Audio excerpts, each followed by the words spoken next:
You know, I could probably make several videos about Papa and what he meant to me, but I think what I'd like to talk about today is what he did for me as a human being. I felt like both my parents prepared me for life and for the world, but Papa taught me how to do a lot of things that I didn't realize till later a lot of my friends didn't really know. You know, when I was growing up, we never called anybody. We didn't call vets, we didn't call mechanics, we didn't call electricians, we didn't call plumbers. We did everything ourselves. You know, and initially when I was a little kid, a lot of it was just handing Papa tools. But by the very nature of doing that, I ended up learning a lot. And you know, obviously later on in life, you know, it's like repeating something 1,000 times. It's like you may not have done it, but once it comes up for you, you know exactly how to do it. Well, that's been me my whole life, whether it's small plumbing issues or electrical issues or fixing something around the house or fixing things on my vehicle.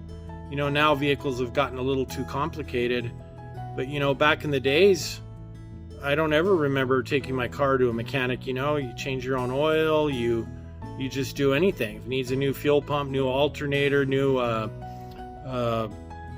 thermostat, whatever it is, you just kind of take care of it. You know, same thing with, you know, painting, patching holes in sheetrock, laying tile, whatever it is. You know, growing up, you just kind of did all these things, and I just owe that to Papa.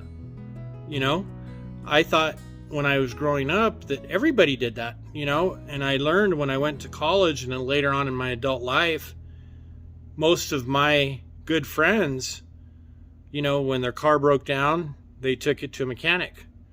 When they needed to lay tile in a bathroom at their house, they hired somebody to do it. If they had a leak in their front yard, they called a plumber to fix it. So I was very fortunate. And on top of that, it was incredibly fun growing up out on the ranch when I was a kid. I mean, talk about, you know, my first gun wasn't even a BB gun. It was a .22.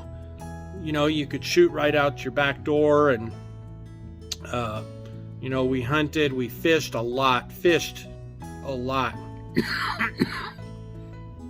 And, you know, it was just a great place to grow up. My older sisters primarily got to ride the horses, but I was in on the tail end of that, and I am fully capable of riding a horse, and actually riding a horse quite well. That's another thing my dad gave me. I have no fear of animals, which I think animals can sense. So I could probably make several more videos and go on and on. But I love my dad a lot. I'm going to miss him a lot. But he sure did his job preparing me for the world. Dad, you taught us many things. Being kind and generous was among the many. You showed us how much you cared in many ways, like when it was our birthday. You would call and sing us happy birthday. You were a wonderful father. Robert was one of the most kind people I have ever known. And I'm not saying that lightly. Every time I would talk to him or see him for the first time in a long time, he had one of the biggest smiles, one of the warmest welcomes I've ever received from anybody. He had a big heart, he was a great person, and he will truly be missed. Two of my favorite memories with Papa are one, when he took me out every morning and taught me how to drive. He even taught me how to drive a stick shift. And my second favorite memory is every time I would come visit, he would make me my special breakfast. Pita bread, lebni, Greek olives, and coffee. When I'm trying to think of a couple memories or a memory that is my favorite of us, it's so hard to pick, because how do you pick one when somebody is just there your entire life? And that's what I think about and I treasure the most, is you were my only Papa. And I have so many memories of us traveling and being together, and when you were there for me since I was born. and now without you in my life, I'm gonna miss you so much, Papa. I love you. Rest in peace. Hi, my favorite memory of Papa is when me and my siblings used to play a war with Papa, and it was really cool because he was blind, and cards takes a lot of eyesight, so yeah, it was amazing. Okay, so being the youngest, I feel like I didn't get as much time with Papa as I wish I could have, but nonetheless, my whole life, he has made me feel so loved and appreciated. And I know we all joke about who the favorite grandchild is, but I think he loved all of us equally. And I think that in his 95 years of life, he has accomplished everything he ever wanted to. He was successful in his career, he was successful in his marriage, he was successful building his family, and I just think he's so proud of what he's created. I know he's looking down on us, and these times right now make me appreciate all of the fun times I got to spend with Papa. I think my favorite memories are when me and my dad would go pick him up early on a weekend morning, and we would go drive around. And it wouldn't matter if we went and drove around Albuquerque. It wouldn't matter if we drove all the way down to Cochiti, through Santo Domingo, out to the ranch, to Santa Fe, to Espanola. He always had a crazy story to tell. And I think that was my favorite part of Papa, because he always told the best stories. He had a story for everything. And hearing his stories and seeing him relive those moments had to have been some of my happiest moments with him. One thing I really admire him for is how much he loved grandmother. After 60 some years, 6, he still looked at grandmother with like the most love and respect. And he was just like the perfect gentleman. And I'm so glad that myself and all of us got to learn from him, because he probably set the best example of how to be a decent human. He was just the perfect person, and I just love him so much. Hi, one of my favorite stories of Papa is one time I came home from school because I was feeling a little sick. So I went to Gigi and Papa's, and I see a giant bottle of whiskey sitting right there on the table. And then Papa is like putting in his little cup and he's drinking it.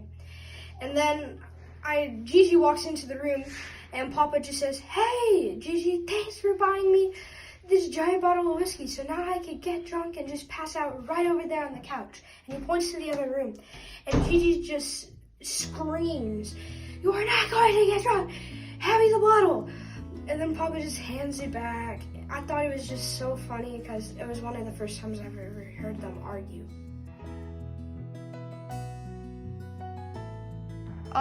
One of my favorite stories of Papa is a drunk driver was driving on the road and a tree had fallen on the road. The drunk driver hit the tree and his front wheels were just spinning and spinning, and the drunk driver still thought he was driving. So Papa pulls up and knocks on his window. The drunk driver looks at him in the most weirdest look ever. And then he rolls down his window.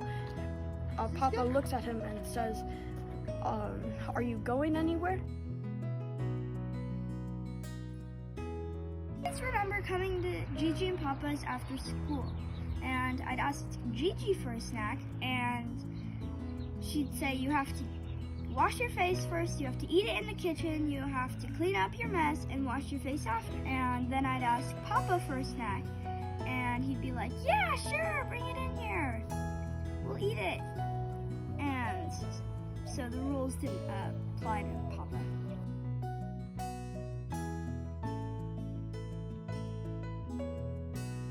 I'm going to start off with my biggest regret for Papa. My biggest regret is when Bo and I were getting married. Bo wanted Papa to be his best man. And me being young and dumb and wanting everything a certain way, told him no, I wanted it to be a friend. To this day, Papa should have been Bo's best man. Because that's what he was. He was Bo's best man. Through and through. And I realized my mistake when he got up at our wedding and made a toast. And from that moment forward, I realized Papa is the best man, will always be the best man. So I love you, Papa, and it should have been you, and I'm sorry. And the thing that I'm most thankful for is he never ever made me feel like an outsider.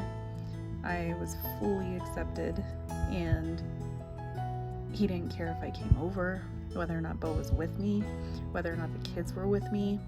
He would ask if I wanted something to drink, we would play cards, we would talk about different things, ask how everyone was doing, and he would call me, he would call me to just see how I was doing. He wouldn't call Bo. He wouldn't, that meant a lot. I truly, truly love him. I will miss him greatly. But the thing that I'm most thankful for is the family that he built that allowed me to be part of it. I love you. Bye.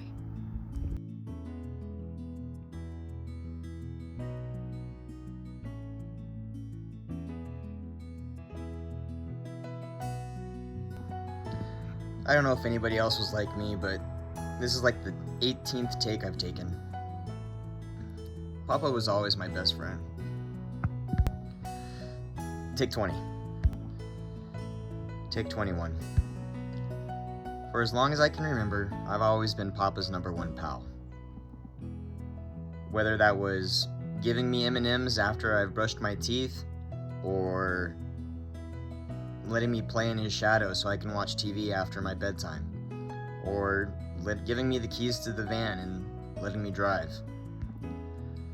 I think one of Papa's best strengths was that he was incredibly loyal to family. It really didn't matter if you were wrong. He loved you, and he was going to have your side every single time.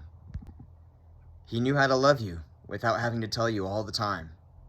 The things that he would do and the ways that he would show it, making you breakfast, giving you things, telling you how much he appreciates you. Just incredible. He would create scenarios for people to experience, just so that way he could be there to experience them with you. He had a way of making everybody feel special. He taught me to never hate, because hate is very consuming. He taught me to love and treat everybody with respect, which is sometimes very hard to do. So please forgive me when I forget every now and then. I don't think in life we get to choose our role models or our mentors. They find you. And Papa found me. I find this moment very bittersweet, as I'm very sad for your departure, but I'm incredibly happy that I've been able to watch you live your life for all of mine. I love you.